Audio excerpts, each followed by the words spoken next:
Bonjour à tous, je vous retrouve dans cette vidéo pour vous parler de la grande conjonction qui va se dérouler en avril 2024, la grande conjonction entre Uranus et Jupiter en signe du Taureau qui va se dérouler le 21 avril 2024 exactement. C'est parti, let's go!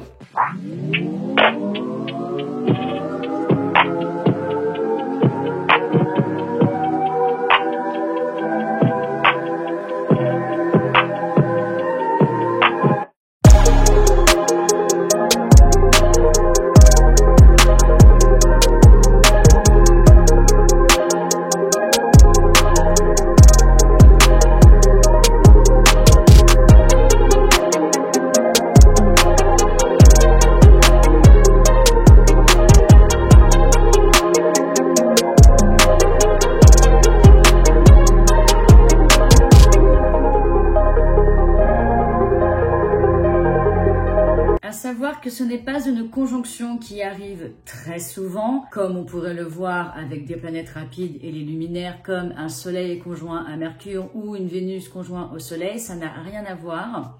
Cette conjonction se produit tous les 14 ans. Pourquoi? Parce que c'est tout simplement deux planètes lentes, quoique Jupiter est quand même plus rapide qu'Uranus. Uranus, il met 84 ans à faire le tour de tout le zodiaque, tandis que Jupiter lui met 12 ans. Mais donc, tous les 14 ans, Jupiter rejoint Uranus dans un signe différent. Uranus reste environ 7 ans par signe et Jupiter environ 1 an.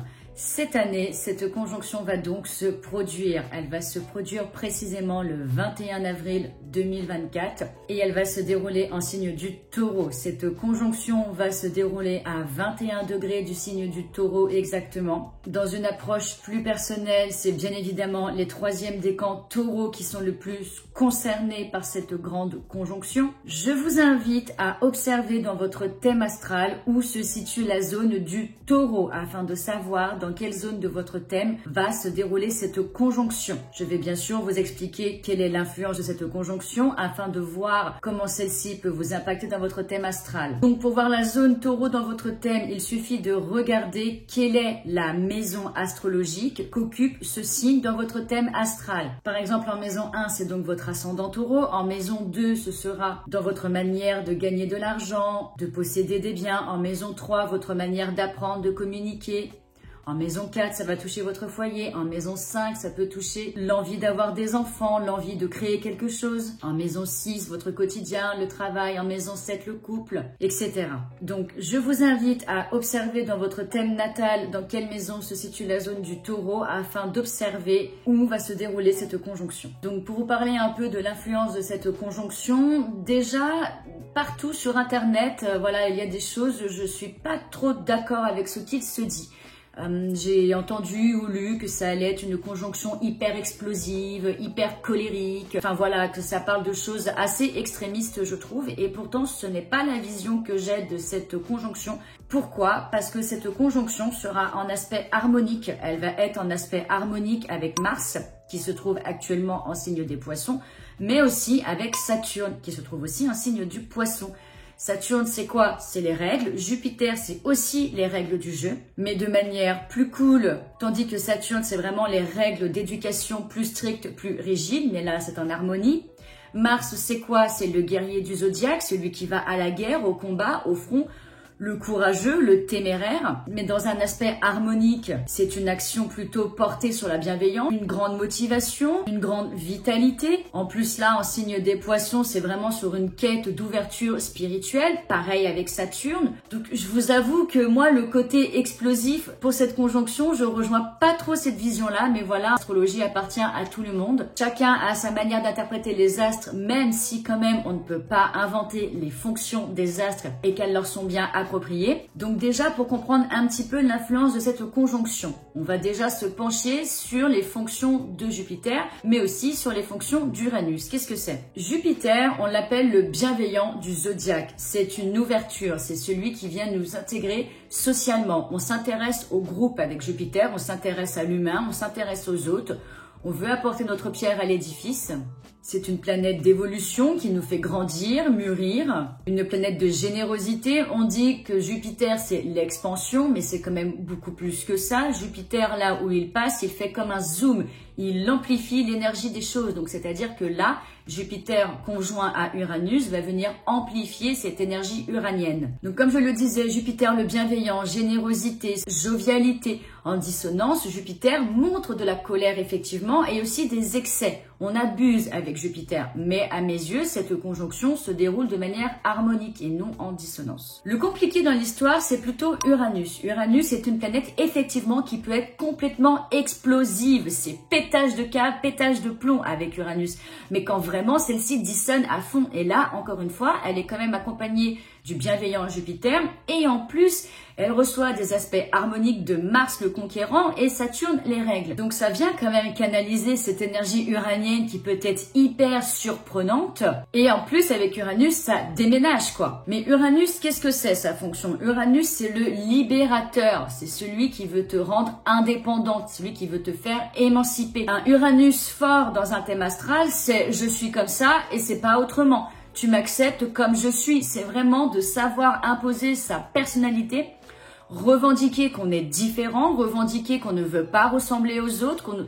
C'est un peu le mouton noir de la bande, si vous voulez, Uranus. C'est celui qui veut pas faire comme tout le monde, celui qui veut faire les choses différemment, qui veut apporter quelque chose d'original. C'est vraiment la planète qui nous pousse à aller de l'avant, qui nous pousse à des ouvertures, à tout le temps avoir des nouveaux objectifs, des nouveaux projets. C'est une planète qui est complètement anti-routine, qui casse les codes, qui casse les règles, justement. À l'inverse de Saturne, qui lui est hyper rigide, qui est vachement dans le respect des règles, de tout ce qui a été construit auparavant, Uranus, lui, c'est foutre en l'air tout ça. Uranus, lui, il va tout le temps venir mettre un peu de dynamite à Saturne, si vous voulez, titiller, le réveiller et lui dire « Bon allez, c'est bon, tes règles, on a compris, viens maintenant, on essaie de voir autre chose, de créer une nouveauté, de créer une nouvelle règle. » De voir comment on pourrait faire ça différemment. Uranus, c'est vraiment le rebelle du zodiaque. Mais là, il est en conjonction avec Jupiter, qui est plutôt jovial et bienveillant. La conjonction, c'est quand les deux énergies fusionnent ensemble. Elles sont inséparables. C'est vraiment un mélange d'énergie. Donc, c'est un mixte entre les deux, si vous voulez, grossièrement. Et donc là, en signe du taureau. Le taureau qui, lui, est un signe hyper routinier. Alors lui, le taureau, justement, d'avoir Uranus en taureau, il n'est pas très à l'aise parce que Uranus, il est anti-routine, c'est tout le temps la nouveauté. Le taureau, lui, il se conforte dans ce qu'il a construit jusqu'ici. À partir du moment qu'il est en confort et dans sa sécurité, un taureau qui dissonne vraiment beaucoup, lui, il va pas chercher plus loin et il reste comme ça, quoi. Du moment que ça lui convient, il cherche pas autre chose, le taureau. Sauf que là, Uranus, il va venir justement titiller tout le confort du taureau. Donc, qu'est-ce que ça peut nous apporter, cette conjonction? Nous apporter des nouveautés dans nos routines. À regarder dans votre thème astral, dans quelle zone va se dérouler cette conjonction. C'est-à-dire, quelle maison astrologique est occupée par le signe du taureau. Par exemple, si c'est en maison 2, ça peut venir balayer l'ancienne façon dont tu gagnais tes revenus et peut-être que tu voudras gagner tes revenus d'une autre manière. En maison 6, la maison du professionnel, du quotidien, peut-être que tu voudras changer d'emploi, peut-être que tu auras envie de bousculer tout ton quotidien que tu as connu habituellement et que tu auras besoin de nouveautés dans celui-ci.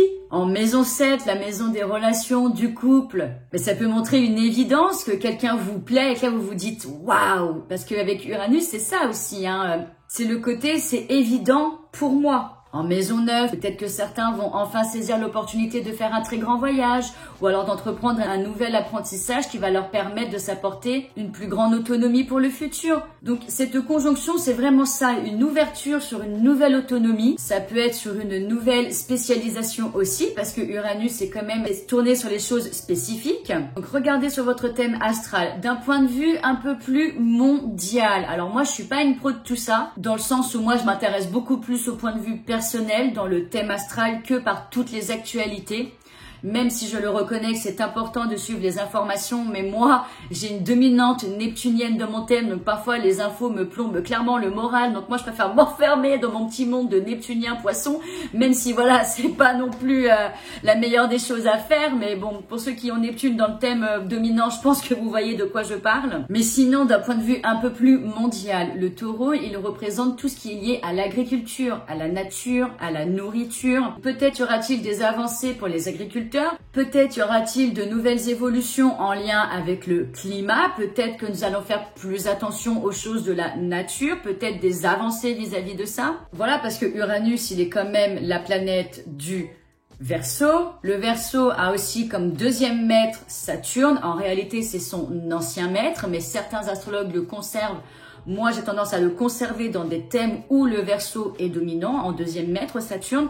Donc, ça touche quand même tout ce qui est lié à la politique. Jupiter, c'est pareil. Maître du Sagittaire, c'est les règles de bonne conduite dans la société avec Saturne ensemble. Ce sont deux planètes de la sociabilité, des règles à respecter. Donc, peut-être que d'un point de vue politique, il y aura des avancées justement en lien avec tout ce qui est au niveau du climat, de prendre plus en considération les besoins de la Terre, surtout que bon, ça fait quand même un moment qu'on voit que la nature a énormément changé, et quand je dis ça, c'est pas forcément dans le bon sens, donc peut-être que voilà, on va avoir des nouvelles règles de mise en place, mais pour le bien-être de la Terre, pour le bien-être de la nature. Peut-être qu'il y aura une montée du parti écologiste, ou encore que les écologistes seront encore plus pris en compte dans leur discours, qu'on verra l'importance aussi de tout ça, que c'est quand même pour nous, pour qu'on puisse vivre, survivre sur cette planète qui nous accueille. Et il faut se rendre compte quand même que la Terre, c'est un cadeau, elle nous accueille. Enfin, ça me fait rire de sortir des choses pareilles, parce que moi, je suis Soleil Taureau et Mercure en Taureau, donc je me rends compte de ça, de l'importance de la Terre. Mais ça, voilà, ce n'est pas inné pour tout le monde, mais peut-être que ça va venir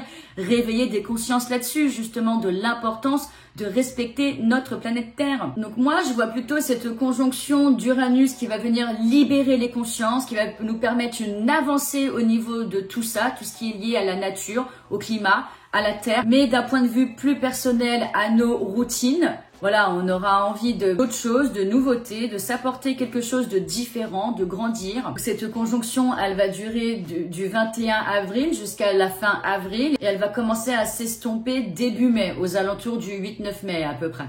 Et comme je le disais, en plus de ça, cette conjonction sera relayée par un aspect harmonique à Mars en Poisson et aussi à Saturne en Poisson.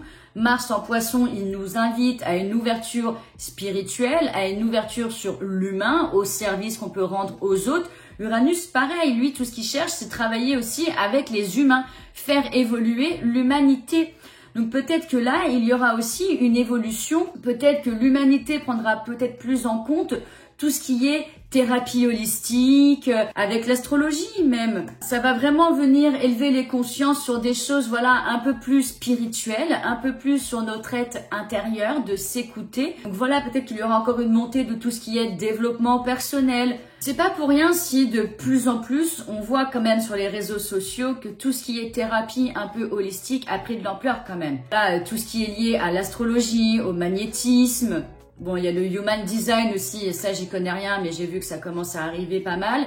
Tout ce qui est lié, voilà, à la numérologie, le reiki, toutes ces sortes de techniques qui sont non conventionnelles, qui sont, voilà, quand même assez en dehors de la société. Et Uranus, c'est ça quand même, c'est les choses un peu en dehors de la société. En Poisson, avec Mars et Saturne, tout ce qui est lié, voilà, à l'holistique, la spiritualité. Donc voilà, je pense que tous ces domaines-là vont prendre encore plus d'ampleur à l'avenir, et en plus pour nous faire du bien, parce que Jupiter, il est là pour faire du bien.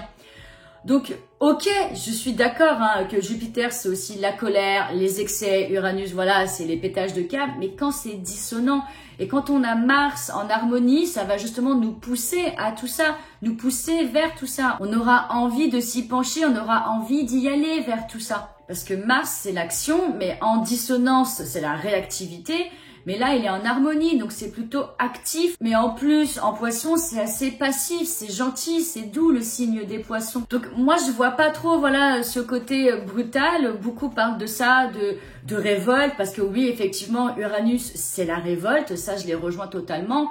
Mais peut-être que c'est ça, en fait, une révolte sur tout ce qu'on a connu avant et qu'on veut s'ouvrir sur des choses plus douces, plus naturelles, plus lié à la nature, plus lié à notre écoute personnelle, plus lié à des choses holistiques. Donc moi, je vois pas ça de manière négative du tout. Bien au contraire, je vois ça vraiment comme un avancée pour toutes les personnes comme moi qui s'intéressent à l'astrologie, qui s'intéressent à des concepts qui sortent de l'ordinaire et qui permettent en plus de délivrer l'humain, parce que c'est ça aussi l'astrologie. Pourquoi on veut connaître l'astrologie? Parce que l'astrologie, et surtout notamment la connaissance du thème astral, c'est la connaissance de soi, la connaissance de soi-même, de son subconscient, de sa psyché.